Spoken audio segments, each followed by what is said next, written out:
Palabra Fiel presenta un despertar en la palabra.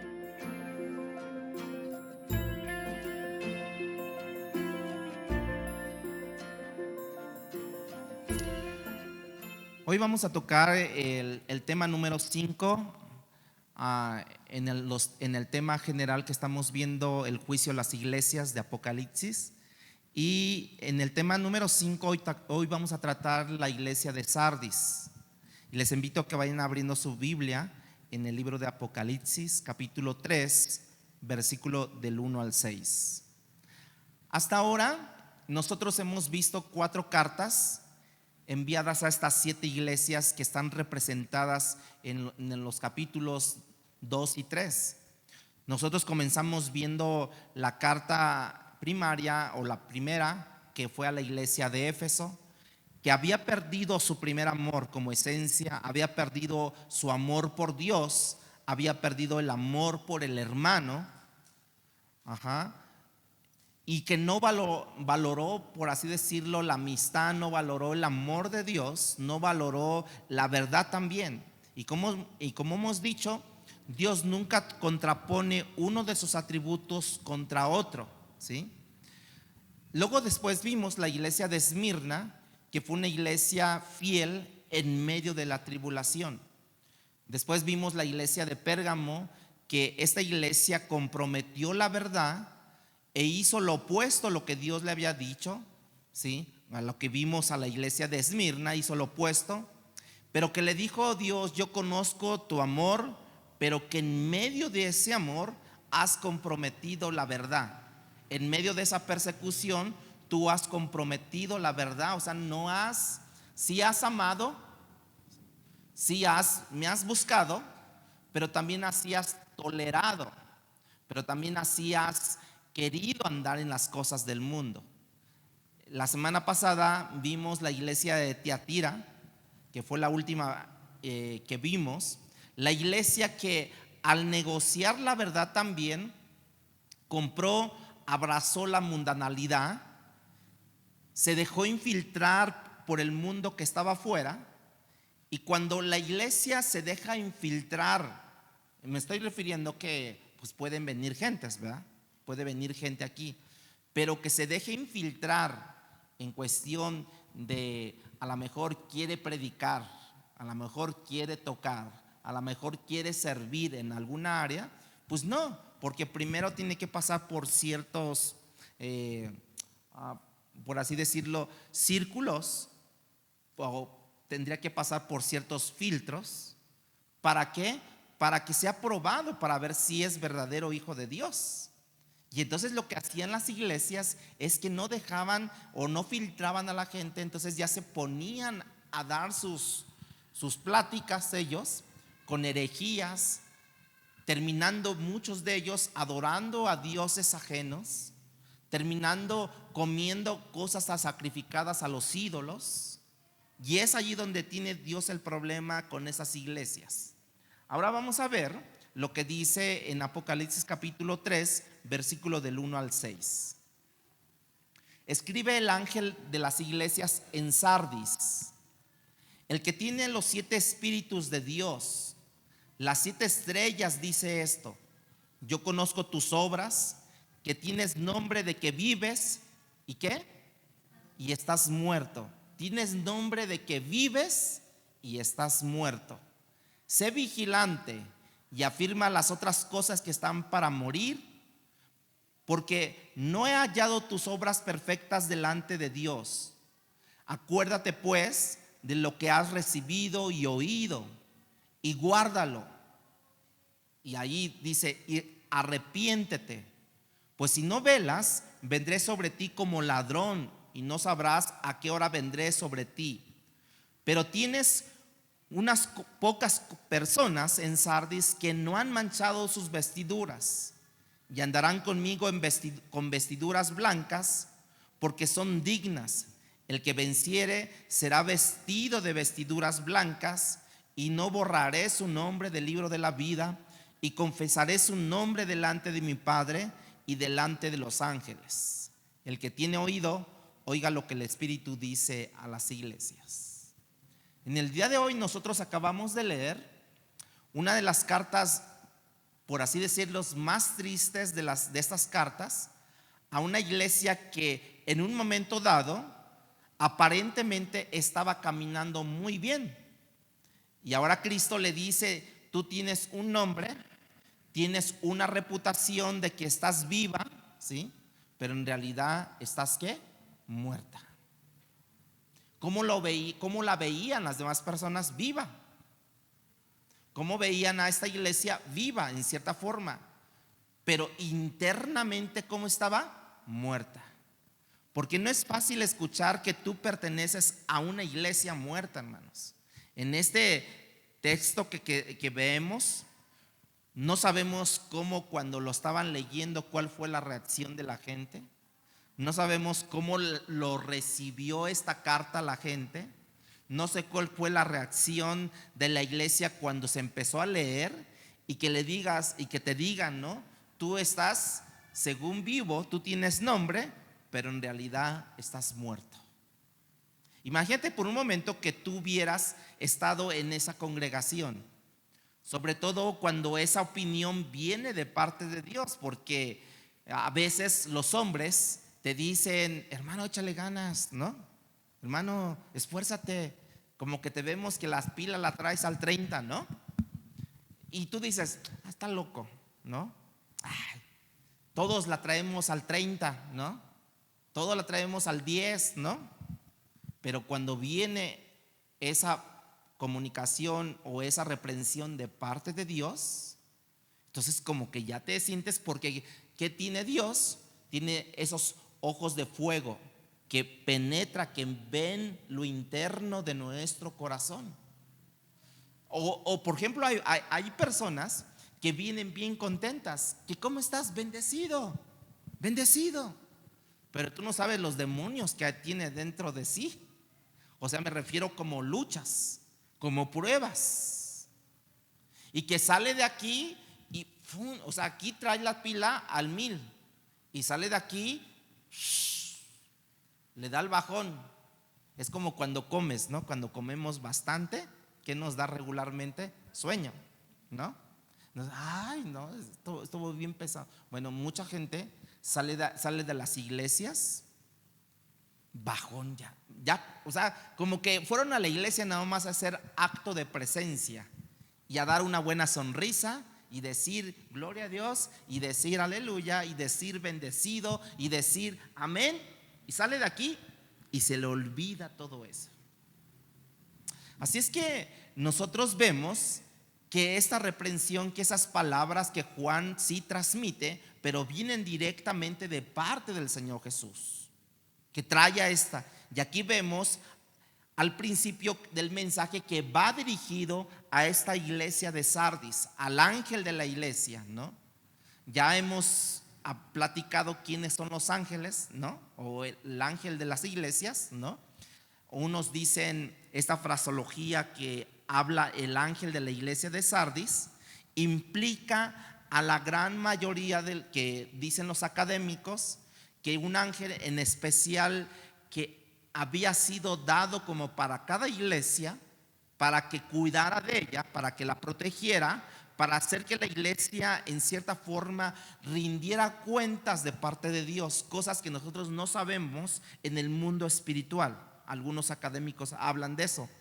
O quizás, como otros académicos hacen referencia, que simplemente se está refiriendo a una metáfora, ¿sí? Para referirse a los pastores de cada iglesia, encargados para que este pastor también vigile, cuide, enseñe a la iglesia. Pero es básicamente a esas dos personas, ya sean los ángeles que Dios ha destinado para cada iglesia, o a los pastores que Dios ha destinado para cada iglesia, ¿sí? Entonces, cuando nosotros vemos todo eso, le envía a Dios un mensaje a este ángel de la iglesia, ¿no?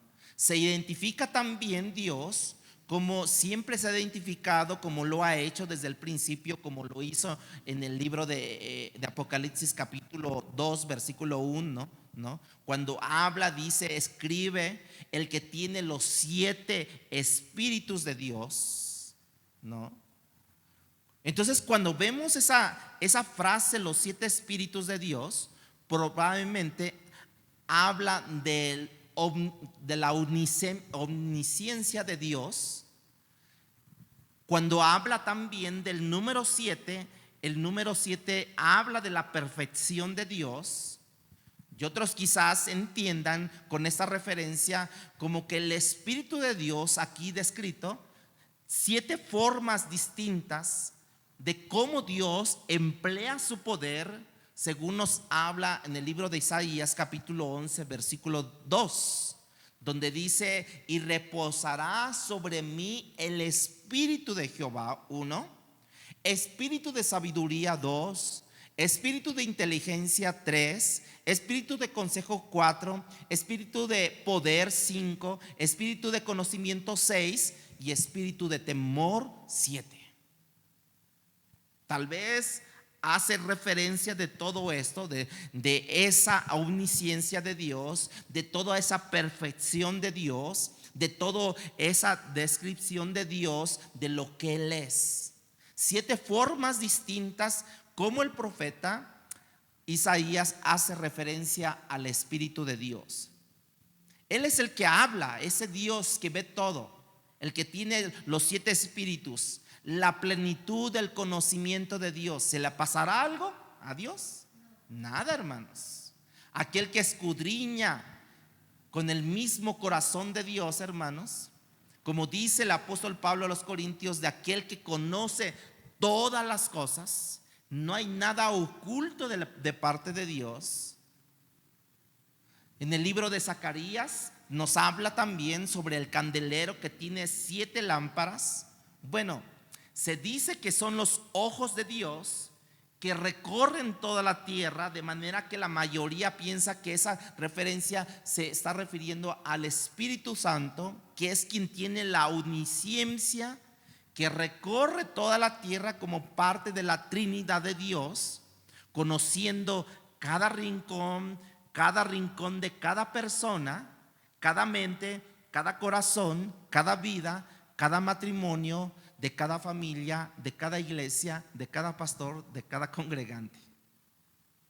Así que puedo decir en este momento que en cada ocasión puede decir Dios, en cada movimiento, yo conozco tus obras, como se lo decía.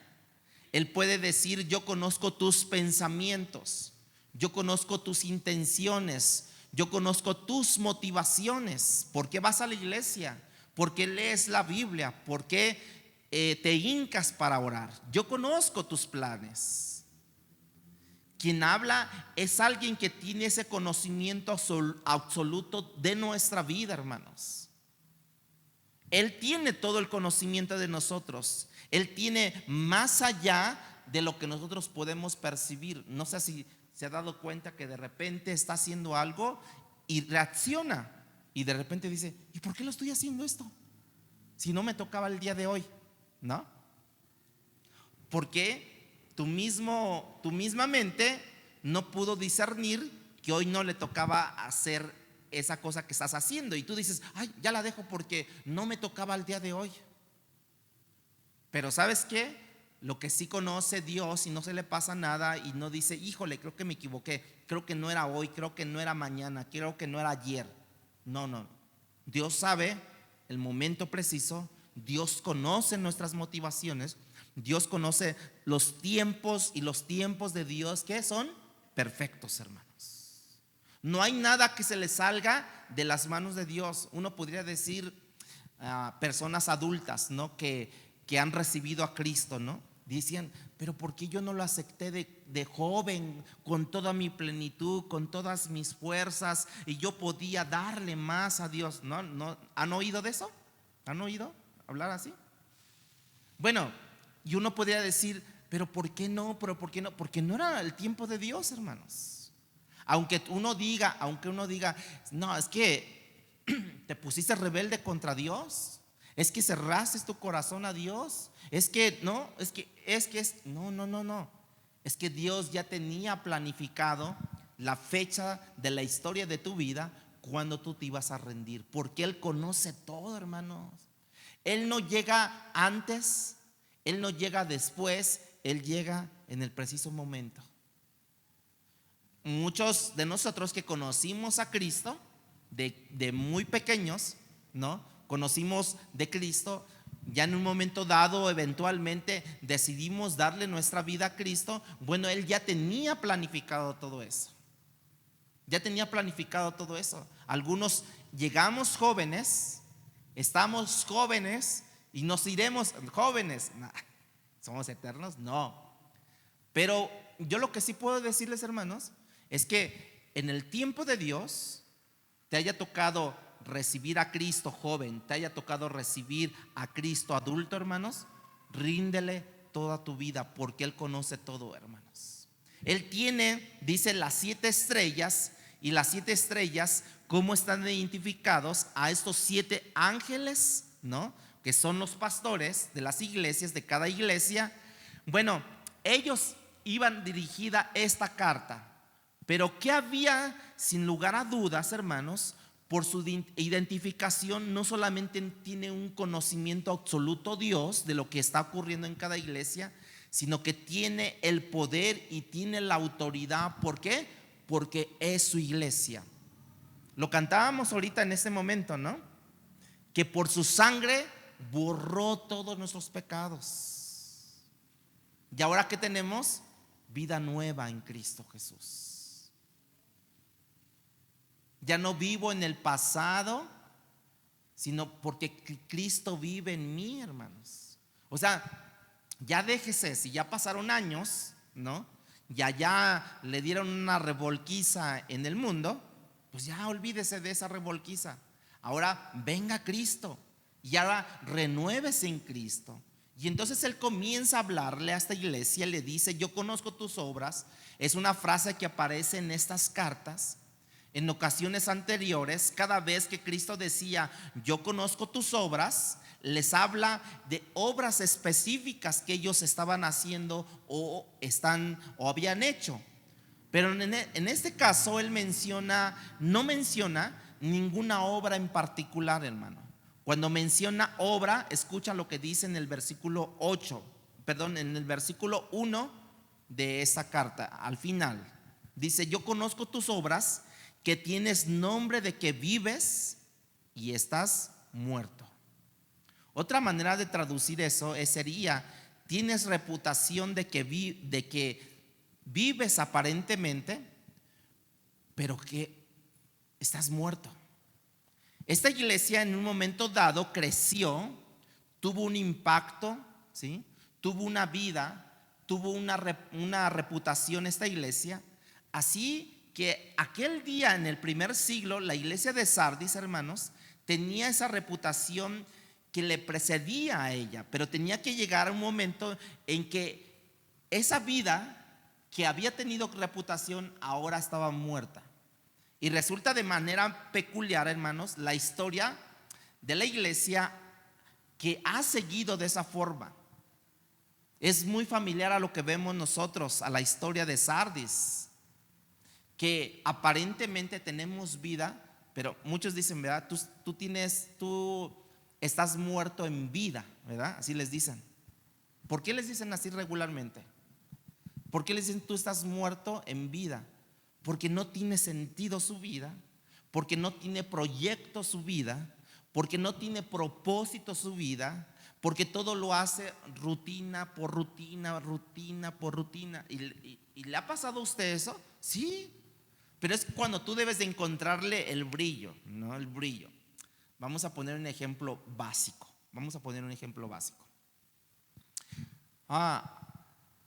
Les podría tocar trapear en este lugar todos los días. Y estás trapeando y tú lo ves como una rutina todo esto. Y lo ves así, Y entonces tú estás en realidad estás muerto en vida, porque estás haciendo esto por rutina.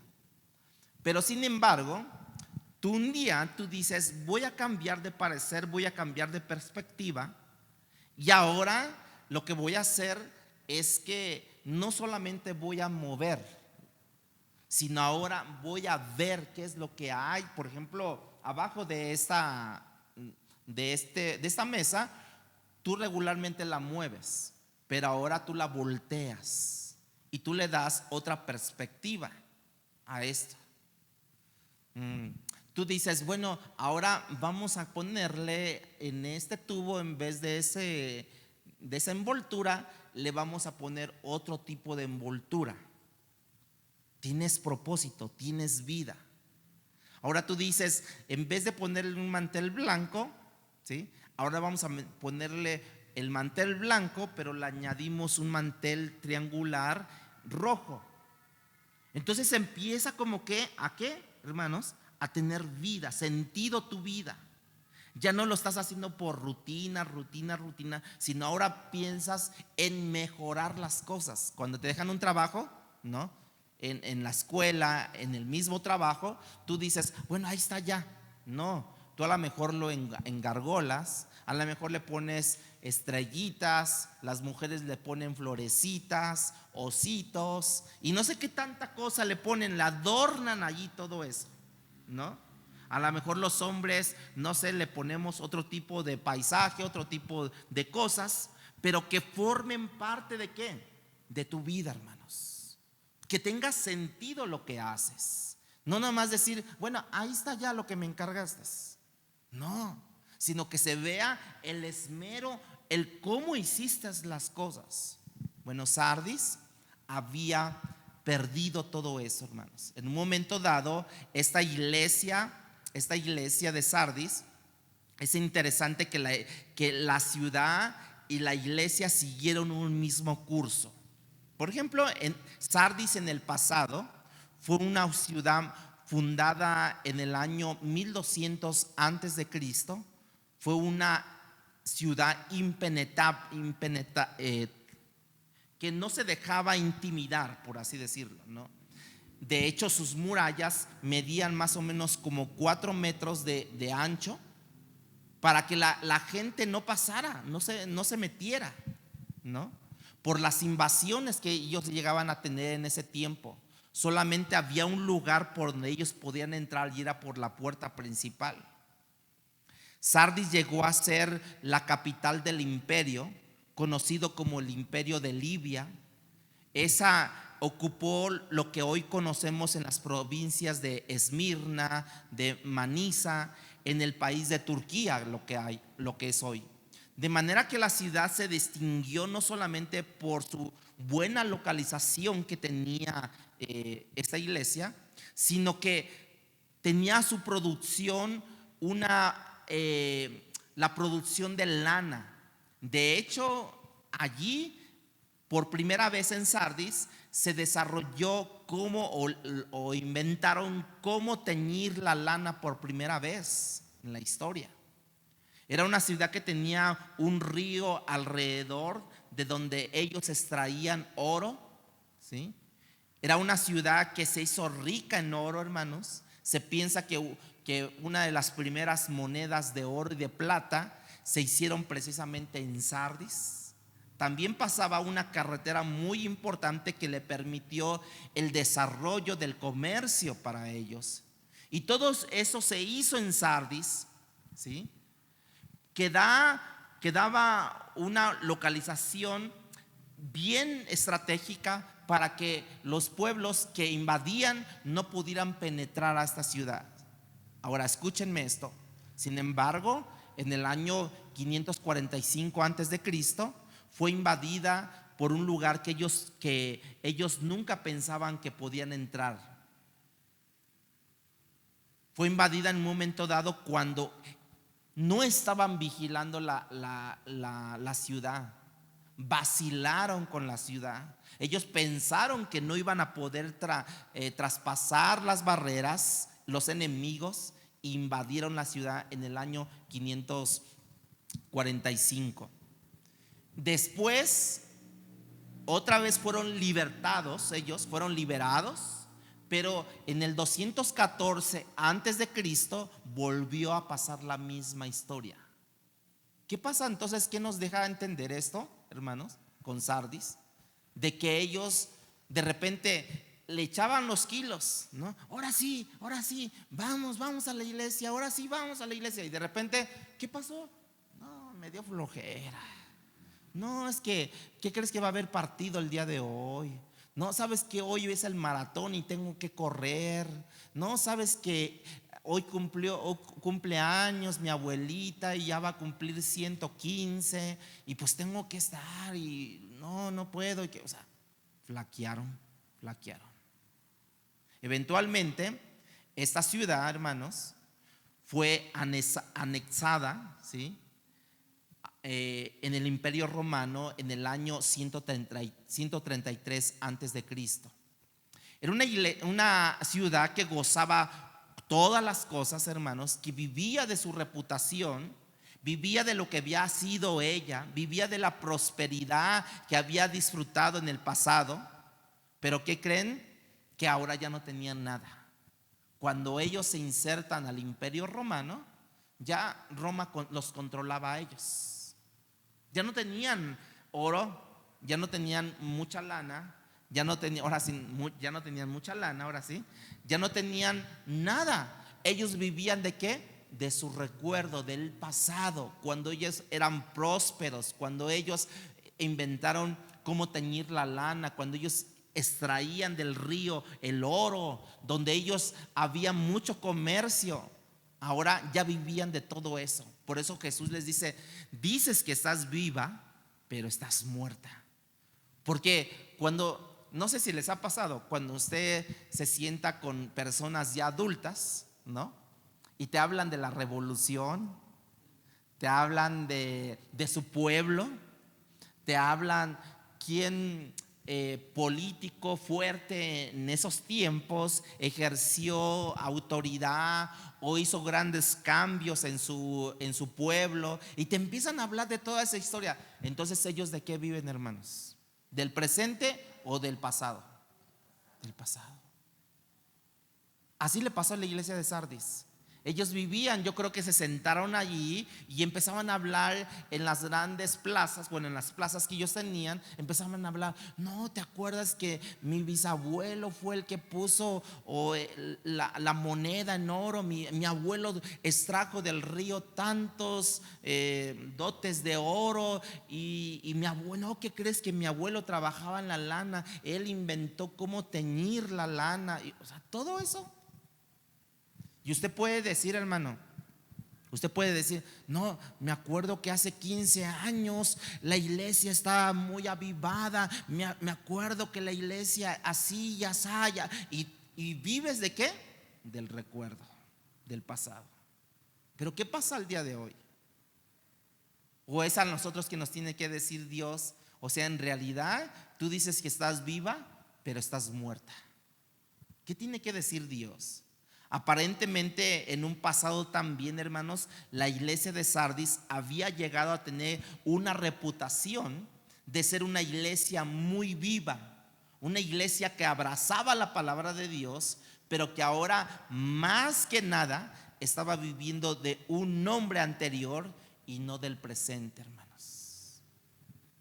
Hay iglesias, como lo dije, que viven del pasado, hermanos. Te hablan de cuántos miembros tenían en el pasado, te hablan del tamaño del coro que tenían en el pasado. No, teníamos 100 personas en el coro, ¿no?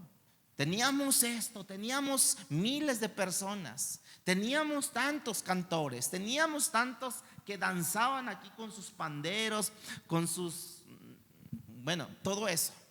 Hablan del pasado. Hablan de todas esas cosas, de las actividades grandiosas que tuvieron en el pasado, y todo refieren al pasado. Miren a Sardis, hermanos. Tenía un presente porque Cristo le está hablando en ese presente, pero más bien viven en el pasado ellos. Yo pensaba que como iglesia, hermanos, como iglesia, ellos iban a retomar esto y van a decir: ah, sí es cierto, abramos nuestros ojos, porque ya el pasado, ahora sí como dicen, el pasado pasó, ya. Ahora tenemos que vivir ¿qué? El presente en nuestras vidas. Nosotros no tenemos los detalles como Sardis pasó de un estado de prosperidad a un estado de no tener ya nada, hermanos. Una iglesia muere cuando la palabra deja de ser predicada, hermanos. Y esto ocurre porque bien dijo Cristo: las palabras que yo hablo son espíritu y son vida, hermanos. Cuando una iglesia está muerta, porque una iglesia puede estar llenísima, una iglesia puede estar con mucha gente, hermanos, y es más, estar aquí y aparentemente estar viva, porque un grito de júbilo, ¿no? Porque puede estar llena la iglesia, ¿sí? Porque puede estar de miles de personas la iglesia, y te pueden decir a su nombre y todos: gloria. Se escucha fuertísimo, ¿no? Pero ¿qué crees? Salen de aquí y salen y le dicen a la esposa: ¿por qué te tardaste tanto? Y están esperando en el coche: no, tú siempre haces lo mismo y ya, ni te voy a comprar nada. O sea, esa es la que está diciendo Dios. Tú dices que estás viva, pero estás muerta. Porque así como estás aquí, tú debes, así como dices estar viva aquí, cuando te dicen un grito de júbilo, tú gritas. Cuando te dicen aplaudan al Señor, tú aplaudes con todas tus fuerzas, ¿sí? A lo mejor usted se acuerda, hermana, de unos chicos de Fren. No se acuerdan de ellos, no. Maximiliano. Bueno, cuando ellos aplaudían en la iglesia, ¿no? Ahora sí voy a ir al pasado, ¿no? Cuando ellos aplaudían en la iglesia, no sé cómo ponían sus manos, pero daban un aplauso, pero se escuchaba fuertísimo. No sé, yo creo que practicaban en su casa y cómo aplaudir y toda la cosa, pero estaban aplaudiendo, hermanos, y parecía que le estaban dando al tambor, de verdad, así, bien fuerte. Bueno, a los pocos años, ¿no? Y digo pocos, se fueron al mundo. Aquellos que tú veías levantar las manos, adorar a Dios, hincarse, casi postrarse allí delante, ¿sí, hermanos? Aplaudían, cantaban fuerte, hermano. A los pocos años se fueron de Dios. Y tú dices: ¿qué pasó, Dios? O sea, ¿qué pasó con Sardis? Que decía estar viva, pero en realidad estaba muerta, hermanos. Eso es lo que impacta mucho en este mensaje a Sardis, hermanos. Tú dices que estás viva, pero en realidad estás muerta. El terreno de la iglesia de Dios, hermanos, el terreno que el mundo también pone delante de Dios, pone delante de nosotros, el terreno del mundo, hermanos. Nosotros tenemos que observar qué vamos a seguir cuando el reino de Dios comienza a invadir el terreno del enemigo. ¿Cómo se queda el enemigo, hermanos? ¿Cruzado de manos? No, te va a perseguir, te va a condenar. A muchos de ustedes que a lo mejor ya tenían años que no traían una Biblia, que no traían un cuaderno, y que ahora cuando los ven salir con una Biblia, con un cuaderno, ¿no? Y que le dicen: ¿y ahora qué pasó en ti? Y luego los ataques. No, de seguro que ya vas a la iglesia, de seguro que eres cristiano, de seguro que ahora ya has retomado todo eso, de seguro todo eso. ¿A poco no? ¿Por qué? Porque en realidad tú empiezas a invadir el terreno del enemigo, tú lo empiezas a invadir. Pero si tú estás muerto, como le decía a Sardis, hermanos, sabes que la persecución no fue el problema con esta iglesia de Sardis. ¿Sabes por qué? Porque ¿quién va a perseguir a una iglesia muerta? Nadie. Nadie va a perseguir a una iglesia muerta. Nadie te va a decir nada si tú traes ¿cómo se llamaba eso? El cuento del vaquero, ¿cómo se llama eso? el libro vaquero. ¿Quién te va a decir algo del mundo del libro vaquero? ¿Quién te va a decir algo si tú traías la revista de Mimín Pingüín, ¿no? O eso del Calimán. ¿Y quién te va a decir? ¿Quién te decía algo? Pero cuando nosotros traíamos la palabra, la Biblia escrita, no, luego te decían: mira, ahí va el aleluya, mira, ahí va el santurrón, ahí va, según el que dice que es cristiano, según que quién sabe qué. Está la guerra. Está la guerra.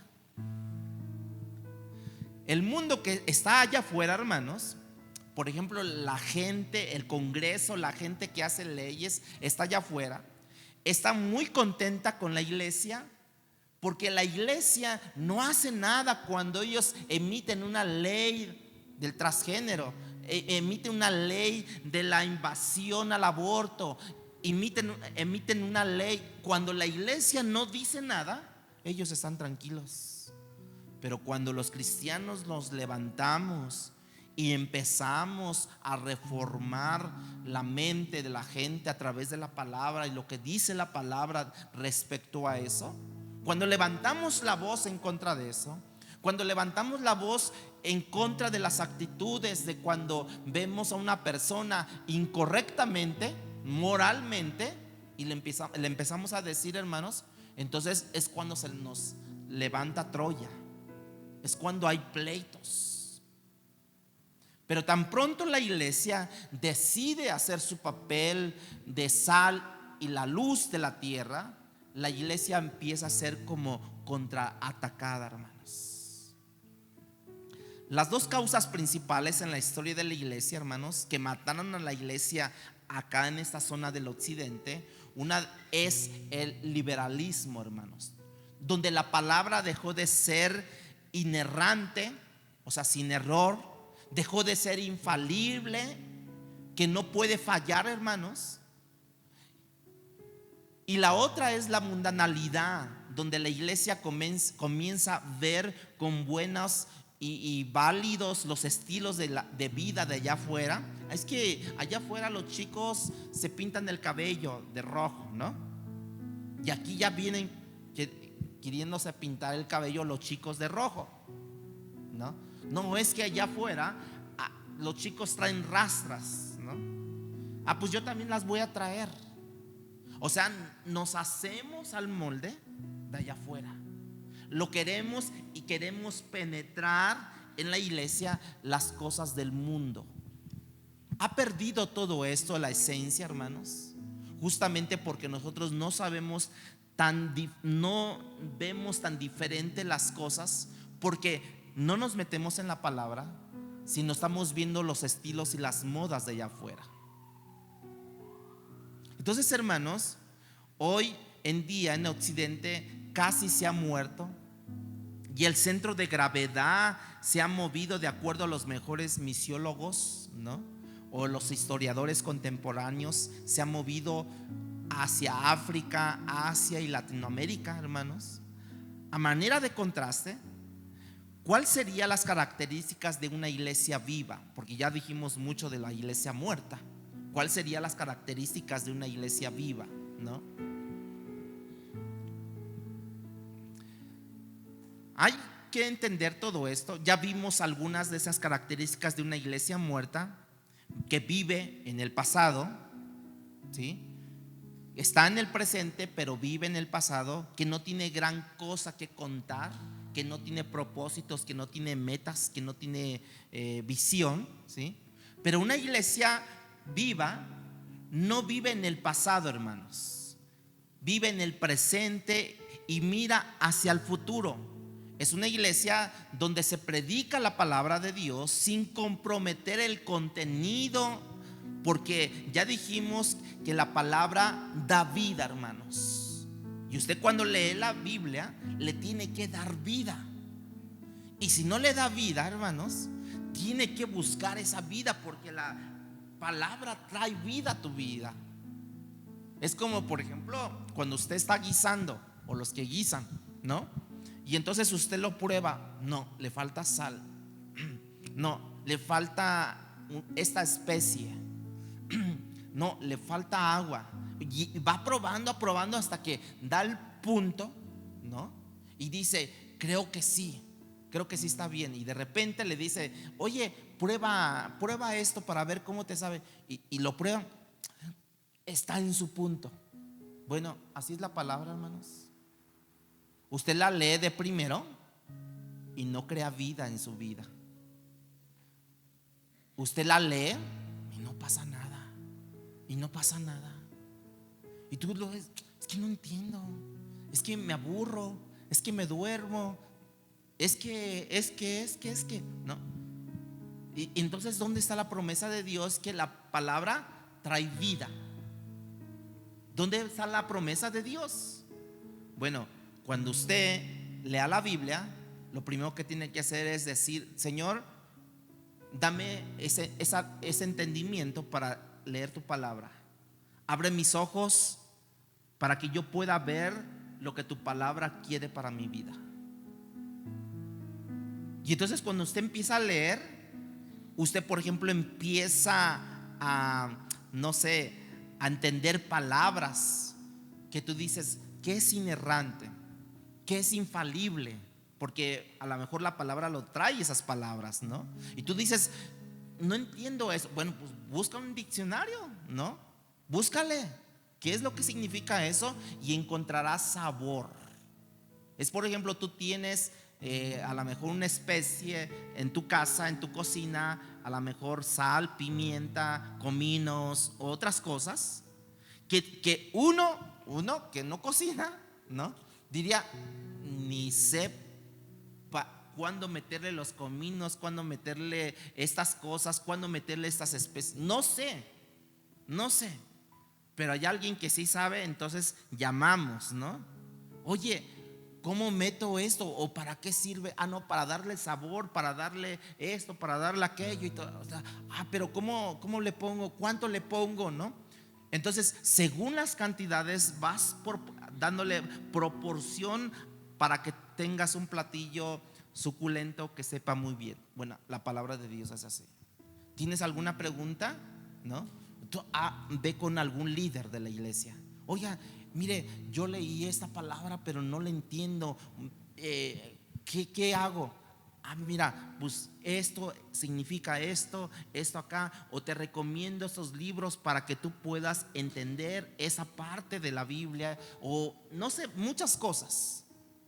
Una iglesia viva es donde sus miembros quieren aprender justamente de la palabra de Dios. Eso es una iglesia viva que quieren ¿qué?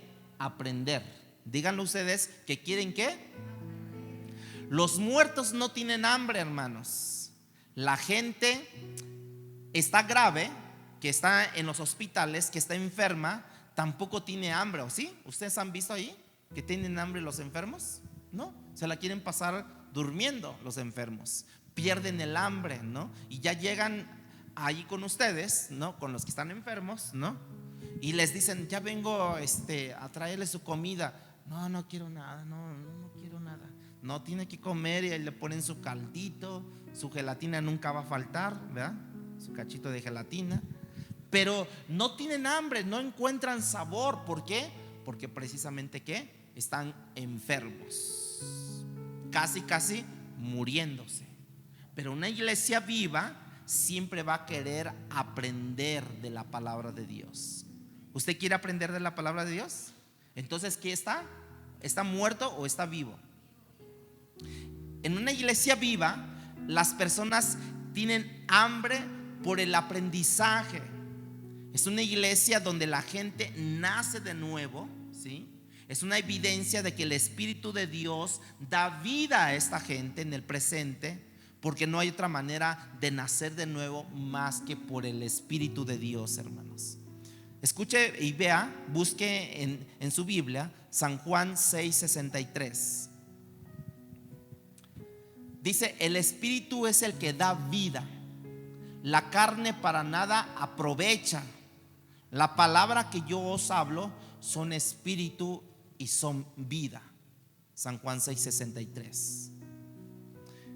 Es una iglesia viva la gente que se convierte, que se bautiza, que quiere dar testimonio, que expresa lo que Dios ha hecho en su vida y quiere dar testimonio público de su fe. Es cuando se bautiza la gente. Es una iglesia viva donde creyentes continúan arrepintiéndose y responden al llamado de arrepentimiento. Porque el Espíritu está vivo, hermanos. El Espíritu está en el interior del individuo. Al escuchar a esa persona la palabra predicada, el Espíritu que está en su interior le da convicción de pecado y lo mueve al arrepentimiento. ¿Cuántos el día de hoy se arrepintieron? ¿Cuántos de ustedes se arrepintieron el día de hoy? Una iglesia viva diario se arrepiente. Oiga, pero si no maté a nadie. Ay, pues no te tienes que matar a nadie, ¿no? O a lo mejor lo mataste, pero con tu pensamiento. A lo mejor lo heriste con tus palabras. A lo mejor te hirieron a ti. A lo mejor tú heriste a alguien. Y entonces el cristiano debe de vivir en una constante arrepentimiento. Es una iglesia donde vidas, matrimonios continúan creciendo y siendo transformados y santificados por medio de la palabra, hermanos. Es una iglesia viva donde la adoración corporativa no mira hacia atrás, sino que disfrutan el presente. Por ejemplo, cantábamos hace un momento, ¿no? Ya no vivo, ¿cómo decía? ¿Se acuerdan? Dice: en oscuridad, ajeno a la vida de Dios, mi caminar era de continuo pecar, pero tú me trasladaste de las tinieblas a la luz y ahora puedo ver. Tu palabra como espada, como lo dice, que es una espada de dos filos que penetra, traspasó mi ser. Tu naturaleza, la naturaleza de Cristo, ha sido puesta en mí. Ahora soy nueva criatura. Cristo vive en mí. Tu palabra me dio vida, transformó mi ser. Tu palabra como espada traspasó mi ser. Tu naturaleza es puesta en mí. Ya no vivo en el pasado. Sardis vivía en el pasado. Ya no vivo en el pasado. Tu sangre lo borró, ha borrado mi pasado. En ti, Jesús, las cosas son nuevas. ¿No? Es una iglesia cuyos ojos no están en el pasado, hermanos, sino están en el futuro, tratando de cumplir o hacer parte en el desarrollo de la visión, de la misión que Dios nos ha dado, hermanos. Yo conozco tus obras, pero no cita ninguna, como lo digo. Le dice: tienes nombre de que vives y estás muerta. Aparentemente las obras de Sardis complacían al Señor, pero no en el presente. En el pasado sí lo complacían, pero en el presente no. Y él completa la idea en el versículo 2, que dice: entonces, dice en el versículo 2 del capítulo 2 de Apocalipsis, capítulo 3 de Apocalipsis, versículo 2, dice: sé vigilante y afirma las cosas que están por venir, porque no he hallado tus obras perfectas delante de Dios. Ahora nota cómo, a pesar de la situación crítica de esta iglesia de Sardis, se encuentra que Cristo no ha abandonado a dicha iglesia, hermanos. Escucha lo que Cristo hace después de describir esta situación en el versículo 2, en su primera parte. Dice: sé vigilante y afirma. Versículo 3: acuérdate pues de lo que has recibido y oído, y guárdalo, y arrepiéntete, pues si no vendré sobre ti como ladrón, y no sabrás a qué hora vendré sobre ti. 5 palabras aquí: sé vigilante. Segunda palabra, afirma. Tercer palabra, acuérdate. Cuarta palabra, guárdalo. Y quinta palabra, arrepiéntete. La situación de Sardis, hermanos, es crítica, pero no sin esperanza. La misma persona que la ha confrontado es la misma persona que trae la solución a Sardis. Le explica lo que necesita hacer para salir de la condición justamente que él ya conoce, hermanos. Cuando le explica estos 5 imperativos, 5 cosas necesarias que ellos tienen que hacer: vigila, afirma, acuérdate, guárdalo, arrepiéntete. Cristo está haciendo el llamado. El Espíritu está presto para reavivar a la iglesia, pero hay cosas que ellos tienen que hacer, hermanos. ¿Qué tienen que hacer? Ser vigilante. Vigila. ¿Qué es lo que le pasó a esta iglesia, a esta ciudad de Sardis? ¿Por qué invadieron la ciudad de Sardis en el 545 antes de Cristo? ¿Por qué? Porque dejaron de vigilar la ciudad. Dejaron de estar en los lugares principales para que no invadieran la ciudad. Es una forma de decir: retoma tu estado de alerta, presta atención, despierta. En otras palabras, sal de tu confort espiritual. Voy a decir una palabra más ruda: sal de tu mediocridad espiritual. No puedes hacer nada si no despiertas a la realidad. Si tú entiendes el tiempo que estás viviendo y te acuestas en tus laureles y dices: ay, me acuerdo que en 1980 recibí a Cristo y fue glorioso ese día, y la verdad que cantábamos a un son, cantábamos a un mismo espíritu. Y ahora no, está buena la Rosa de Guadalupe. No, pues está buena la comedia, está bueno el programa, está buena la nueva, el nuevo filme de Hollywood, y voy a ir a ver la premier de tal película. Ahora esa. ¿Pero por qué? Porque no vigilaste tu vida.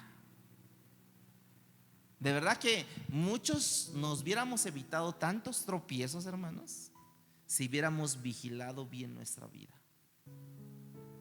¿Cuántas veces te has tropezado? ¿Cuántas veces te has roto las rodillas? ¿Cuántas veces te has roto la cara, la nariz? Estoy hablando espiritualmente, ¿no? Porque a lo mejor muchos de nosotros jamás nos hemos caído. A lo mejor jamás nos hemos tronado la nariz, ¿no? Jamás nos hemos golpeado, tal vez, ¿no? Físicamente, pero espiritualmente. A manera de comparación, hermanos, la ciudad de Sardis cayó 2 veces porque los soldados no estuvieron vigilantes. Como lo dije, 545, 214 antes de Cristo. No estuvieron pendientes de la condición o el lugar que ellos necesitaban velar, y por ahí fueron invadidos. Nosotros como hombres, ¿qué hemos estado descuidando? A lo mejor hemos estado descuidando la oración por nuestra familia. Hombres, a lo mejor hemos estado descuidando la oración por nuestros hijos. Ustedes como mujeres a lo mejor han descuidado también la lectura de la palabra de Dios. Y por ahí nos van a invadir, hermanos. Por ahí se van a meter nuestros enemigos. De esa misma manera, hermanos, muchas veces el cristiano que ha dejado su estado de alerta, hermanos, su mente, su corazón, su alma, su vida son invadidas por corrientes externas, estilos de vidas externos, cosas del mundo, porque él había bajado precisamente su guardia, había dejado de velar, orar y estar alerta. Eso mismo pasó en la iglesia del occidente cuando apagó el radar de todo lo que el comunismo, el socialismo estaba penetrando, hermanos, y le dio un segundo plano a la predicación o la lectura de la palabra de Dios. ¿Sabían que Estados Unidos, Norteamérica, casi fue fundado por puros cristianos, hermanos.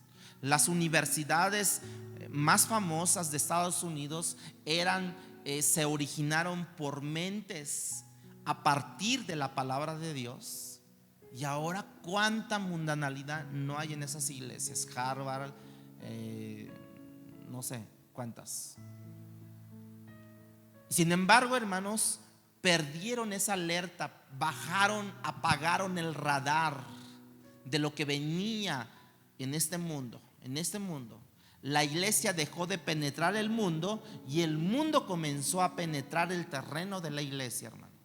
Bueno, el primer llamado es: sé vigilante, despierta, entiende el tiempo que estamos viviendo, porque son tiempos difíciles. El segundo es: afirma. ¿Qué vas a afirmar? Las cosas que están a punto de morir, que no está muerta totalmente, que tiene todavía una esperanza. No se había muerto del todo Sardis, no estaba hablando de personas, entendemos, todo no se estaba muriendo. Quizás la palabra no tenía un lugar adecuado en ese momento, pero tampoco habían descartado nada, hermanos. Por ejemplo, a lo mejor en tu casa no has descartado la palabra de Dios, pero tal vez sí le has dado un segundo plano en tu vida a la palabra de Dios. ¿Cuándo le das un segundo plano a la palabra de Dios? Cada vez que te acuerdas, lees la Biblia. Cada 8 días sacas y despolvas la Biblia. Eso es un segundo plano. ¿Sí? TV Notas hasta lo tenemos en el baño. Bueno, ahora ya no hay eso, ¿verdad? Pero ahora es el celular. Hasta el baño se mete en el celular. Y la Biblia, segundo plano. La Biblia, cada vez que nos acordamos, híjole, tengo que hacer un resumen. Pues ya voy a sacar la Biblia, ¿no? Ya a ver. Solamente así, hermanos. Segundo plano la Biblia. No, hermano, no. Por eso dice: afirma. ¿Qué debes de afirmar? Las cosas que tú ya tenías, ahora afírmalas. No están muertas. Quizás el estilo de vida había sido infiltrado por el mundo, hermanos, pero no había sido completamente arropado por dicho mundo, hermanos. Y lo que Cristo le dice aquí: afirma las cosas que quedan. Hay cosas que se han ido, ya. Olvídate de esas, no estés llorando. Ay, me acuerdo que cuando yo leía la Biblia y que no, ya no te acuerdes de eso. Tenemos que hablar hoy del presente, pero lo primero que tenemos que hacer es afirmar lo que queda, hermanos. Es como cuando hay un terremoto. Tú sabes que un terremoto significativo, hermanos, ¿sí? Un terremoto fuerte, hay edificios que colapsan por ese terremoto, desaparecen. Pero hay otros terremotos que nada más que agrietan los muros, agrietan ciertas construcciones, ¿sí? Y entonces, antes de remodelar esa construcción, ese edificio o esa casa, lo primero que tenemos que hacer es arreglar aquellas fisuras, aquellas agrieturas que tuvo esa casa, que todavía está en pie la casa, pero que tiene que tener un sostén bien, y tengo que arreglar eso antes de remodelar. Porque bien, hermanos, por ejemplo, puedo tener esta pared toda cuarteada, y ¿qué digo yo? Vamos a remodelarla, ¿no? Y entonces, ¿qué digo? Bueno, vamos a levantar un plafón, y rápido se le pone un plafón ahí y ya no se ve lo agrietado, ¿sí o no? Pero cuando viene el terremoto, se te cae tu plafón con todo y la barda esa cuarteada, agrietada. Afirma, arregla eso, hermanos. Arregla esas filtraciones que tienes, esas agrieturas que tú tienes, hermanos, que están permitiendo esas agrieturas que precisamente no te dejen tener una vida estable en Cristo. Lo he dicho en algunas ocasiones, que las agrieturas o las agrietas,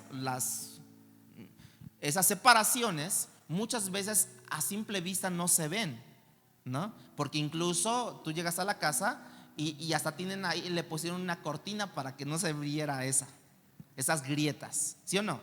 Ponen una cortina para que no se vean. Bueno, yo le he dicho en algunas ocasiones que en algún tiempo yo le estaba dando un discipulado a un matrimonio, ¿no? Y este matrimonio, bien, su fachada bien, ¿no? Hasta que después de 6 meses que ya llevábamos en el discipulado, me cuenta el varón, me cuenta el hombre de la casa del padre, que él fumaba. Yo, ¿cómo? Ya ven que un fumador, pues luego te llega el olor. ¿Por qué les digo esto? Porque dice que él se fumaba 2 cajetillas diarias. No sé qué hacía el fin de semana o el domingo, pero de verdad ninguna pizca que él fuera un fumador. Ninguna pizca. No sé qué hacía. No sé qué tomaba antes, no sé, porque hasta sus trucos tienen, ¿verdad? Bueno, entonces cuando me dijo eso, ya llevábamos 6 meses de discipulado. O sea, ¿qué tenía él en su vida? Grietas que no le permitían. Entonces yo le dije, dice, ¿qué hago, hermano? Le digo, pues lo único que tienes que tener es primero, confesarlo a Dios y decirle, ¿sabes qué, Dios? Me estoy dañando mi cuerpo. Dios me va a dar enfermedades del pulmón, no sé. Tienes que pedirle perdón a Dios y tomar la decisión de no fumar ya, ¿no? Y le digo, pero pues yo te voy a ayudar a orar, no te preocupes, vamos a orar. Y ya no le comenté nada. Al otro domingo le estaba dando el discipulado, no le comenté nada. Pasan 2 meses y entonces él se me acerca y toma la decisión de decirme, hermano, quiero comentarle algo. ¿Qué pasó, hermano? Porque le digo que los domingos ni te dabas cuenta de que era un fumador, ¿no? No te dabas cuenta. Y entonces me dice, ¿sabe qué? Ya nada más me fumo una cajetilla diaria. Y yo me quedo, ¿no? Le digo, pues vamos a seguir orando, hermanos, vamos a seguir orando. Y ya pasó el tiempo y después me dijo, ¿sabe qué? Ya no fumo nada. Pero él trabajaba en Banamex, en las oficinas. Dice, pero si voy por el elevador y uno de mis amigos me dice un cigarrito, no le niego y se lo agarro y empiezo a fumar. Le digo, vamos a seguir orando, tú tranquilo, tú persevera en Dios, que quién sabe qué. Bueno, llegó el momento que me dijo, pues ya casi era el año de estarle dando discipulado a este matrimonio. 1 año, hermanos. Ya me dijo, ¿sabe qué, hermano? Ya puedo decir a plena voz, con toda mi conciencia limpia, que ya no fumo nada, que yo ya no acepto nada de cigarro, ya no acepto nada. Pero ahora tengo otro problema. Digo, ¿ahora cuál? Ahora me estoy haciendo adicto al dulce. Entonces me decía, ¿qué tan el pecado cuál es más grande? ¿Fumar o comer dulces? Yo le decía, los dos, porque estás dañando tu cuerpo. ¿O ustedes encuentran una porción de la Biblia que dice no fumes en la Biblia? ¿Tú encuentras una porción de la Biblia que te dice no comas dulce? No, pero sí te dice que tú eres templo y morada del Espíritu Santo. Tu cuerpo es templo y morada del Espíritu Santo. Entonces, si tú eres templo y morada del Espíritu Santo, debes de cuidar tu cuerpo. Entonces, tanto el cigarro, tanto el alcohol, tanto los dulces, tanto las mentiras están dañando tu cuerpo, hermanos. Algunos dañará precisamente en tu lado mental. Otros dañarán en tu lado de tu corazón. Otros dañarán en tu vida, en tu alma, en tu espíritu dañarán. Sin embargo, hermanos, ¿cómo tenemos que corregir eso? Tenemos que ir con Dios y decirle, Señor, ayúdame en esa debilidad que yo tengo. A lo mejor se te da mucho el chisme, o a lo mejor se te da mucho, a lo mejor hacer cosas indebidas. Señor, ayúdame. De esa misma manera, Cristo le está diciendo a la iglesia: yo conozco que tú has sufrido mucho en lo que respecta a la iglesia, pero hay cosas que te quedan, y lo primero que quiero que tú hagas es que afirmes cosas que todavía quedan. ¿Qué quedan todavía? Todavía hay una flamita, ¿no? Cuando queda ahí, le echas agua a la fogata, siempre queda algo encendido allí. Siempre queda allí un palo con cierto todavía, que nada más si le mueves se aviva otra vez. Bueno, tal vez tú bendices a Cristo así, con la flamita así que casi ya ni se ve. Que cuando te dicen levanta tus manos, tú le haces así, ¿no? O sea, porque hay una flamita. Que cuando te dicen ven a la reunión, tú dices bueno, a ver, voy a ir. No pude porque me dormí. Está una flamita allí. Bueno, Dios te dice afirma eso. Primero es vigilante, segundo es afirma, tercero es acuérdate de lo que has recibido y oído. ¿Qué has recibido y oído, hermanos? ¿Qué has recibido y oído? Pablo decía en sus cartas principalmente que hay cosas que son difíciles de entender, pero las cosas entendibles, las cosas que nosotros sabemos, hermanos, esas tenemos que acordarnos con el día malo, acordarnos en todo momento, hermanos. Tal vez Sardis había ya recibido cartas para ese entonces, Sardis, porque ya las cartas de Pablo del Nuevo Testamento ya se habían esparcido por todo lo que era Asia Menor. Ya se habían esparcido. Tal vez ellos lo que necesitaban no tanto era escuchar. No, yo creo que muchas veces el cristiano no está en necesidad de más instrucción, hermanos. Él está en más necesidad de aplicación de lo que él sabe. ¿Cuántos pueden decir amén? ¿Cierto? Muchas veces no es que me falte conocimiento, hermanos. Es muy raro alguien que me diga a mí, no, pastor, no, eso sí no lo sabía. No, wow, eso es, ay, no, eso nunca se ha oído, hermanos. Sino más bien, hermanos, lo que nosotros tenemos que hacer es acordarnos. No necesitas más instrucción. No tengo que enviarte otro maestro, diría Cristo. No tengo que enviarte a otro predicador. Acuérdate de lo que has recibido y de lo que has oído. De las cosas básicas, eso. ¿Qué te dice Dios? Sígueme, búscame, lee la palabra, ora, congrégate, alaba mi nombre en comunidad. Acuérdate de eso. Acuérdate precisamente de eso. Sirve para algo, no sirvas para nada. Sirve para algo. Porque así le dicen, no sirves para nada, ¿verdad? No, sirve para algo, ¿no? Sirve para algo, hermanos. En medio del pecado olvidamos lo que sabemos. No le encontramos la aplicación. Nos olvidamos del consejo que hemos dado muchas veces nosotros. Olvidamos las predicaciones que hemos hecho. Pero cuando le estamos diciendo a la persona, no, arrepiéntete, busca de Dios, ora a Dios. Mira, cuando estés en tentación, busca de Él, que quién sabe qué, quién sabe acá. Y cuando te llega a ti la tentación, ni te acuerdas de eso. Acuérdate de eso. Como les decía, yo tengo una persona, ¿cómo les dicen? Bueno, que ni sé quién sea, que me escribe, ¿no? Pues sí, no sé si a lo mejor es algo virtual, ¿no? Y tiene un problema esta persona con la homosexualidad, según, ¿no? Y me dijo, pastor, tengo un problema con esta semana tuve una caída en la homosexualidad, que quién sabe qué. Y yo he hablado con él por mensaje nada más. Y yo le digo, pero es que busca de Dios. Además, no te congregas en ningún lado.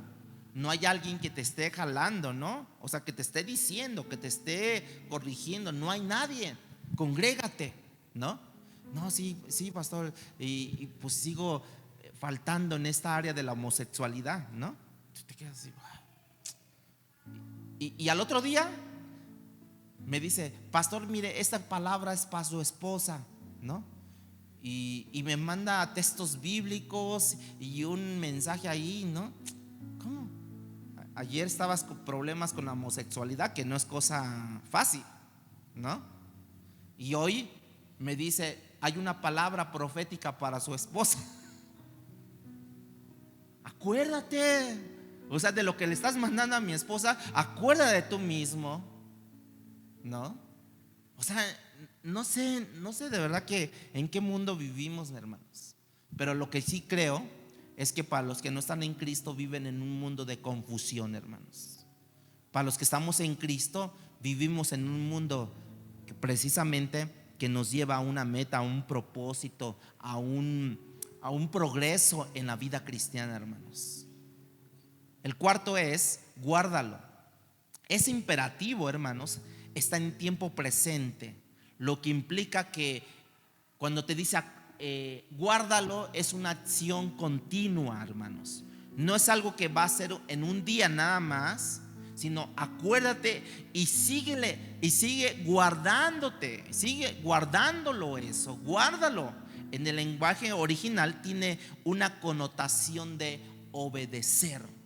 Cuando alguien te diga guárdalo, te está diciendo obedece, obedece, hazlo. De manera que no solo lo que recuerdo cada día se aplica a mi vida, pero también yo debo de recordar y aplicarlo, llevarlo a la práctica a mi vida. No solamente es pensarlo, ¿no? Hasta que tenga un efecto. No, hermanos, sino es guardar su palabra, vivirla, aplicarla. La palabra se nos dio para que la apliquemos en nuestra vida, hermanos. En nuestra vida. Porque bien lo decía Santiago en su capítulo 1, versículo 22 al 25. Pero ser hacedores de la palabra, no tan solamente oidores, engañándonos a vosotros mismos. O sea, aquella persona que te dice, no, Cristo te ama, busca de Dios y toda la cosa, y él no lo hace, ¿qué se está haciendo? Se está engañando. O más bien, lo está engañando su propia mente, lo está engañando su propio corazón, porque dice la Biblia, engañoso es el corazón. Busca de Dios, hermano, y tú estás en los bailes. Busca de Dios y tú estás en cosas que no debes de estar. No, debes de ser fiel a Dios y tú eres un infiel. No buscas de Dios. Estás buscando en otras cosas, en la metafísica, en tantas cosas, en qué es lo que dicen los horóscopos, qué es lo que dicen las cartas, qué tanto me podrá decir el café, qué tanto me podrá decir esto, aquello. Hablas de fidelidad y tú le estás siendo infiel a Dios. Ser hacedores, porque si alguno es oidor de la palabra, pero no hacedor de ella, este es semejante al hombre que considera en un espejo su rostro natural, porque él se considera a sí mismo y se va y luego se olvida cómo era. Mas el que mira atentamente en la perfecta ley de la libertad y persevera en ella, no siendo oidor olvidadizo, sino hacedor de la obra, este será bienaventurado, será doblemente feliz, será bendecido en lo que hace. ¿Quién? El que aplica el conocimiento, se acuerda, lo guarda y lo lleva a cabo ese conocimiento día a día, hermano. Son duras las palabras. Un oidor no solamente está autoengañando, ¿no? Sino vive en una negación de lo que él conoce. Vive en desobediencia, uno que se autoengaña, un oidor nada más. Vive en rebelión, cosecha consecuencias, va a cosechar, hermanos, consecuencias. Uno que te está mintiendo, o sea, se está. ¿Sabían que hasta los mentirosos se creen de sus propias mentiras? Yo no puedo. Vive en negación de lo que conoce. Vive en rebelión de lo que conoce. Vive en desobediencia. Y tarde o temprano va a cosechar sus consecuencias, hermanos.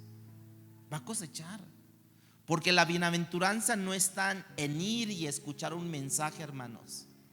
En venir aquí y alabar a Dios no está la bienaventuranzas. Está en aplicar un mensaje que fue escuchado. ¿Qué es lo que Dios te trajo hoy en este día? ¿Te ha traído cosas Dios en este día? ¿Sí? Ve, sal y aplícalo.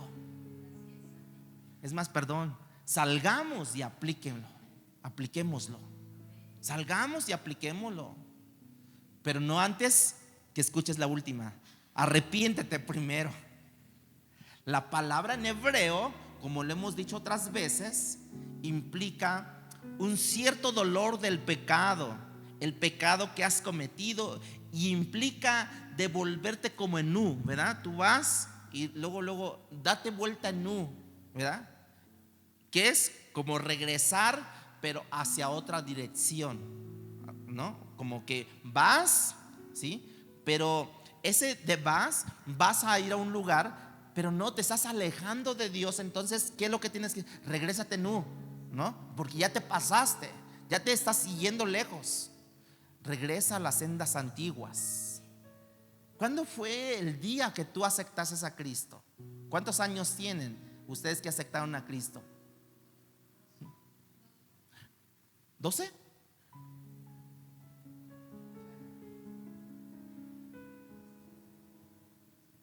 ¿50? ¿60? ¿10? ¿5? ¿11? ¿Un año? ¿Un mes? ¿3 meses? Lo que sea. ¿Cuándo fue? Bueno, ese ¿cuándo fue? Déjalo allá ahí. Ahora tú di, ahora empiezo de nuevo. Empiezo de nuevo, hermanos. Yo tenía un grave problema, pero grave problema, cuando aprendí la aplicación del Google Maps, ¿no? De verdad que por una cuadrita que me pasaba, ya se salía de control todo esto, y el aparato, la aplicación me decía redirigiendo, ¿no? O sea, yo cuando me empecé a usar, yo tenía grandes problemas con eso. Según que para que me dirigiera, para que me llevara, pero yo me pasaba. Ya ve que luego hay cuadritas pequeñas y tú, eran esas, y ya iba, y el aparato otra vez decía redirigiendo, ¿no? O sea, y ya te buscaba otro lugar y te volví a traer, ¿no? Te volví a traer. Hay muchas veces, hermanos, que tú te pasas de listo, o yo me paso de listo con Dios, y Dios te dice, ya te pasaste, tienes que regresarte nu, o sea, arrepentirte. De manera que Sardis estuvo aquí, hermanos. En un principio la iglesia vibraba del poder de Dios. Ahora estaba caminando en una dirección opuesta, hermanos. Cristo le está diciendo a Sardis, devuélvete, regresa, arrepiéntete. ¿Y qué va a pasar si te arrepientes? Vean lo que dice el versículo 3. Si no te arrepientes, vendré como ladrón en la noche, y no sabrás a qué hora he de venir por ti. Recuerda que las características número 1 del cristiano es el que vive una vida de arrepentimiento, hermanos. Diario nos tenemos que arrepentir, hermanos. Cada vez que el Espíritu Santo le recuerda o te señala una falta que has cometido, hermanos, al mismo tiempo le da al hombre, básicamente al cristiano, le da el arrepentimiento para que eso pueda ser perdonado por la sangre ya derramada por Cristo en la cruz, hermano. Si nosotros pasamos por alto, es una pequeña falta, vamos a acumular. La idea, hermanos, del ladrón, de esa metáfora, Cristo la usó muchas veces cuando hablaba sobre los tiempos finales. Cristo hizo a cada iglesia un énfasis de arrepentimiento. La iglesia de Sardis le da una ilustración, le dice: vendré en un momento que tú no me esperas. Si nosotros no nos arrepentimos, hermanos, el Señor va a venir en un momento donde no lo esperamos. Por eso es que el cristiano debe de vivir en una constante arrepentimiento, pero no en ese arrepentimiento de que, ay, perdóname, y lo vuelves a hacer. Perdóname, perdóname. No. Es un perdóname, pero a conciencia. ¿Sí me doy a entender esto? Es un arrepentimiento con conciencia, de decir: Dios, a ver, ¿cuál es la fisiología de este pecado, Dios? ¿Cuál es la anatomía del pecado? Tienes que descifrar muy bien qué es lo que es el pecado, hermanos, para que tú te puedas arrepentir de ese pecado. En alguna ocasión yo vi una película, creo que se llamaba El Médico, y esa película era viejísima, hermano, era viejísima. Y entonces este señor, joven, le gustaba tanto la medicina que se fue a otro lugar, a un lugar más próspero, donde la medicina se ejercía con más fuerza. Estamos hablando de los 1900 más o menos. Y entonces, como él era curandero en su pueblito, y se le daba mucho eso, ¿no? Las hierbas y todo, y sanaba y todo. Pero le interesó más porque él tenía como que su maestro, que era el curandero mayor, ¿no? Vio que este muchacho tenía muchos dotes como para curar.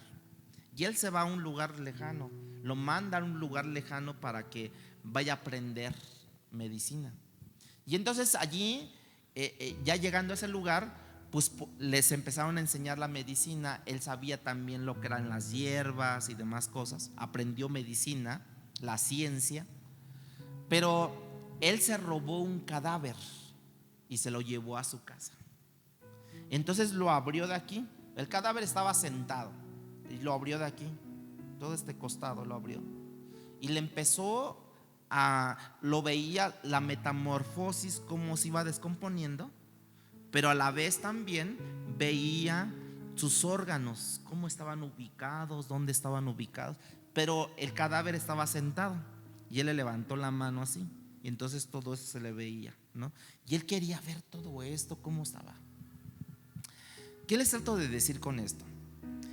Que él, como estaba viendo ese cuerpo, la anatomía de ese cuerpo, para ver con exactitud dónde está la posición, cómo debe de estar este órgano, cómo debe de estar las costillas, qué cubren las costillas, qué hace el corazón, cuáles son las válvulas que va a expandir o va a darle fuerza al corazón de la sangre, cómo va a correr esto, dónde está el vaso, dónde está la cuchara, no, ¿verdad? ¿Dónde está todo esto, hermano? Bueno, así es el pecado. Investiguen la anatomía del pecado. Investiguen la fisiología del pecado. Miren, yo me acuerdo cuando era más joven, yo tenía unos teclados también. Siempre me ha gustado esto. Y yo los abría, quería ver qué es lo que tenían por dentro, ¿no? Entonces yo empezaba a checar allí y verle, y según yo le estaba con una brochita ahí limpiando el polvo, y yo los veía y demás cosas, ¿no? Veía cómo estaban las teclas, ¿no? Tenía un piano que eran de teclas más pesadas que estas, ¿no? Y entonces yo los veía y desarmaba todo eso y decía: oye, o sea, eso es. Yo digo, cuando usted tiene un pecado, yo hablando de la anatomía, la fisiología, precisamente es eso. A ver, el pecado. Vamos a poner un pecado, el chisme, ¿no? Porque es un pecado eso. ¿Por qué me da mucha sensación? ¿Por qué hasta me despierto cuando empiezo a escuchar un chisme? ¿A poco no? ¿No les ha pasado a ustedes? Quizás así, ¿no? Medios dormidos, ¿no? Están en su casa medios dormidos así, ¿no? Y entonces entra tu hijo y te dice: mamá, ¿qué crees que la vecina se compró esto y eso? Ay, y hasta como que te despiertas allí. Oye, ¿y de qué color era? No, pues era este. ¿Y qué marca era? No, pues esta marca. O sea, ¿qué trato de decir? Anatomía, fisiología. Precisamente, ¿qué es lo que me impulsa a mí que yo me despierte? Número uno es la morbosidad. Morbosidad. Yo tengo que pelear mucho con la morbosidad. Eso no me trae bien a mí. No. Tengo que, o sea, tienes que empezar así como este médico hacía.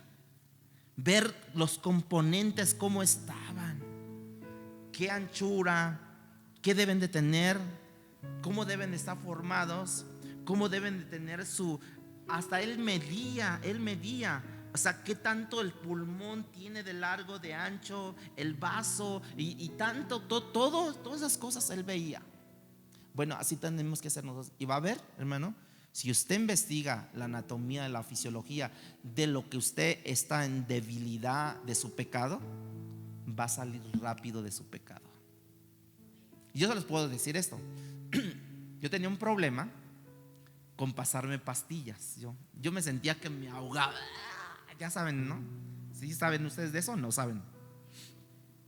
Bueno, y entonces yo tuve que, yo me llevaba a donde quiera que yo iba. Si me tenía que tomar un medicamento, pastillas, yo me tenía que llevar siempre 2 cucharas y machucaba las pastillas y ya después le echaba tanta agua, ya así las cápsulas las abría porque no me las pasaba. Vean qué trauma tenía. Y ustedes se empiezan a reír como locos, ¿no? Y yo decía: no, es que esto no es vida. Luego hasta me daba pena porque me tocaba la medicina en plena comida y ni modo, yo por abajo con mis cucharitas. Ya hasta me había buscado cucharitas de esas chiquitas como de los juguetes, ¿no? Pero eran cucharas firmes, que son las cafeteras del buen café, que son chiquitas, ¿no? Y ahí estaba ya. Y ya, me lo tomaba. Hasta que un día, entonces hablando de la anatomía, fisiología de las cosas, yo le dije al Señor: Señor, ¿qué trauma tuve yo? O sea, ¿qué pasó con mi vida? Porque todo el mundo se puede tomar pastillas menos yo. ¿Qué pasó, Dios? Llévame allá donde tú sabes que me pasó algo para que yo pueda pasarme estas pastillas. Y de verdad Dios es fiel. Dios es fiel. Yo por mucho, yo le estoy hablando casi 20 años haciendo esos dramas, esas payasadas, ¿no? Y yo por 20 años así estuve. Hasta que yo oré al Señor y Dios me llevó a Acapulco en un determinado tiempo donde yo estaba comiendo pescado. O sea, Dios así me llevó. Yo comiendo pescado y se me quedó aquí un hueso, me trayó un hueso y casi me acabo una penca de plátanos y nunca se me pasó el hueso. Ahí fue mi trauma. Dios me llevó allá. Yo le dije: Dios, ya me llevaste, pero ahora ayúdame, Señor. Yo sé ya, ahora en tu nombre, Señor Jesús. Y en tu nombre, Señor Jesús. Y ya dije, porque ese tiempo me tocaban unos medicamentos. Dije: en tu nombre, Señor, en tu nombre, ¡paz! Que sale la pastilla. Dije: Dios, ayúdame. Y dije: no, ni modo, ya eché a perder una porque voló quién sabe por dónde, ¿no? Y ya en el segundo intento pasó. Dije: ya lo tengo. Ya. Y de ahí para acá, hermanos, que eso fue ayer. No, es verdad. De allá para acá que ya tengo pues unos 2 años, yo creo, algo así, ¿no? Más o menos, como 2 años que ya, miren, póngame la pastilla que quiera, hermanos, grandota, pequeña, lo que quiera. Miren, no tengo ningún problema. Pero yo tuve que investigar la fisiología, la anatomía. Y así yo tengo que estar con mis pecados Porque todos tenemos pecados, hermanos. Todos tenemos debilidades. Si nosotros conocemos, es como yo les decía esto, ¿no? De esto. Yo observaba cómo estaban unidas las teclas, cómo estaban puestas para que no se zafaran. Y entonces un día, en otra iglesia, teníamos un piano más grande. Teníamos 2 pianos, pero uno así. Y entonces uno dijo: yo me lo llevo. No, no te lo llevo, está bien pesado. No, yo me lo llevo. Bye. Y se lo lleva a guardar. Bueno, ya después regresa y dice: oye, Leo, ¿qué pasó? ¿Qué crees? Que se me echó a perder el teclado. ¿Por qué? Una tecla se me zafó porque se me resbaló y lo tiré y se le zafó una tecla. Y yo que voy, que le digo: a ver. Dije: no, ya te endeudaste con la iglesia. Dije: no, hermano, no. Y entonces yo le empiezo a hacer como los ortopedistas. Le empiezo a mover la tecla así. Y empiezo a mover, ¡pah!, que se la meto y ya quedó. Entonces ya, ay, me ha salvado la vida, que quién sabe qué. Pero eso me sirvió por andar abriendo teclados en algún tiempo de mi vida. Y yo sabía cómo estaban impregnadas las teclas para que no se zafaran. Eso le trato de decir, hermano, todo esto, con que nosotros debemos de conocer bien cuál es tu debilidad. Tal vez tu debilidad es que llegas tarde a tu trabajo, llegas tarde a la escuela. Conoce la fisiología de eso, todo. ¿Por qué? Tal vez eres un mentiroso. Tal vez eres una persona que alucinas, ¿no? No, es que, ¿qué crees, hermano? Ya me voy a comprar mi avión, que quién sabe qué. Mi coche tengo y ya me quiero comprar un avión, ¿no? Es más, ni bicicleta tengo, ¿no? No, ¿qué crees, hermana? Ya nos compramos nuevas televisiones, que grandísimas, que ni a una chiquita llegas. Pero tú ya sueñas en grande. No, es que el que no sueña, no, también debes de ser justo, honesto, ¿no? Realista, ¿no? Debes de ser así, hermano, ¿no? Ahora, no, yo lo digo por fe, hermano. Bueno, usted dígalo por fe, pero usted Dios, ¿sí? ¿Me entiende? Pero no estés diciendo aquí, hermano: no, yo por fe, hermanos, la próxima semana traigo 10 personas. Y ni usted mismo vino. Ah, sí, es cierto. ¿Sí me entienden a esto, hermanos? Conozcamos bien todo esto. Conozcamos bien. Si usted conoce bien todo esto, usted va a ser próspero. Usted va a ser, no me estoy refiriendo, a lo mejor sin material, ¿no? Pero yo me estoy refiriendo a lo espiritual. Va a ser próspero. Usted tiene que ser un miembro, hermanos. Usted tiene que ser un cristiano. Usted tiene que ser un hijo de Dios proactivo. Activo, hermanos. No debe de ser pasivo. Gracias a Dios los que están tomando su curso, ¿no? Porque ese curso precisamente es para ser proactivos, para crecer en la obra del Señor. Pónganse de pie en esta hora. Gracias te damos, Dios. Te damos gracias porque tú eres fiel y verdadero, Dios.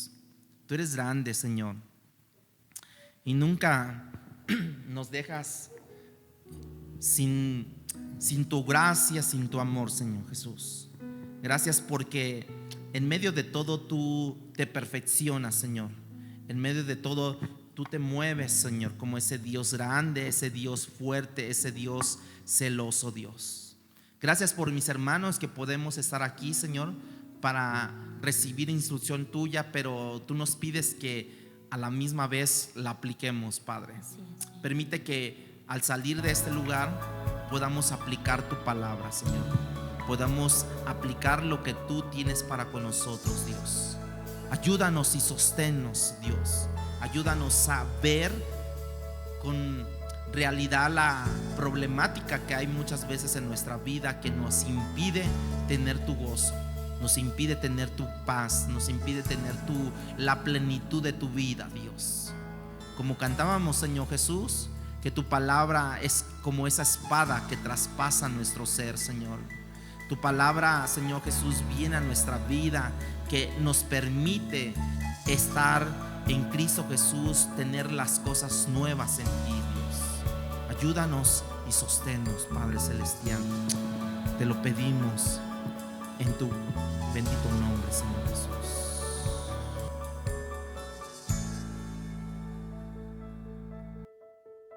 Palabra Fiel presentó Un despertar en la palabra. No olvides buscarnos en Facebook y YouTube como Iglesia Palabra Fiel CDMX y seguir las transmisiones por Zoom de cada domingo.